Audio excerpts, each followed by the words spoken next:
Half yearly exam லீவுக்கு அம்மா வீட்டுக்கு போனதுலேருந்து டெய்லி ஏதாவது ஒரு ஸ்நாக்ஸ் செஞ்சு சாப்பிட்டு ஜாலியாக ஸ்பெண்ட் பண்ணிகிட்டு இருந்தோம். அன்னைக்கு பார்த்தீங்கன்னா என்னை பார்க்கறதுக்காக என் மாமா பொண்ணு, அக்கா பொண்ணு, தம்பி எல்லாரும் வந்திருந்தாங்க. அவங்க கூட ரொம்ப ஜாலியாக பேசிக்கிட்டு ஏதாவது ஸ்நாக்ஸ் செய்யலான்னு சொல்லிட்டு ஆரம்பிச்சிட்டேன். இன்னைக்கு பார்த்தீங்கன்னா ரொம்ப சிம்பிளாக மஷ்ரூம் 65 செய்யலான்னு சொல்லி ஸ்டார்ட் பண்ணியிருந்தோம். இந்த 2 சிறு பிள்ளைங்களை எனக்கு அப்ரெண்டிஸாக வச்சு எல்லாம் வச்சுக்கிட்டு அன்றைக்கி வேலையை வந்து செஞ்சோம். இதுக்கு மஷ்ரூம் 65 ரெசிபி ஏற்கனவே நம்ம சேனலில் ஷேர் பண்ணியிருக்கேன்.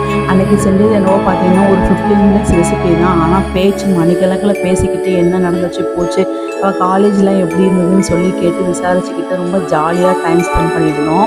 அன்றைக்கி வந்து அம்மா வந்து லன்ச் வந்து ரெடி பண்ணியிருந்தாங்க. ஆனால் வந்து சரி பிரியாணி சாப்பிட்லான்னு சொல்லிட்டு தம்பி அன்றைக்கி பிரியாணி வாங்கிட்டு வந்து நல்லா லன்ச் பிரியாணியே சாப்பிட்டோம். மஷ்ரூம் 65 ரொம்ப டேஸ்டியாகவும் கிறிஸ்பியாகவும் வந்துருந்தது. அதுக்கு ரொம்ப சிம்பிளாக வந்து சிக்கன் 65 மசாலா, கார்ன்ஃப்ளவர் இதை மட்டும் போட்டு ரொம்பவே சிம்பிளாக செஞ்சுருந்தேன். இன்னொரு மெத்தடில் மஷ்ரூம் 65 செய்வேன். அதோட ரெசிபி வந்து நம்ம சேனலில் ஷேர் பண்ணியிருக்கேன் ஆல்ரெடி. பிரியாணியும் சாப்பிட்டு அன்றைக்கி டே ரொம்ப ஹாப்பியாக போச்சு.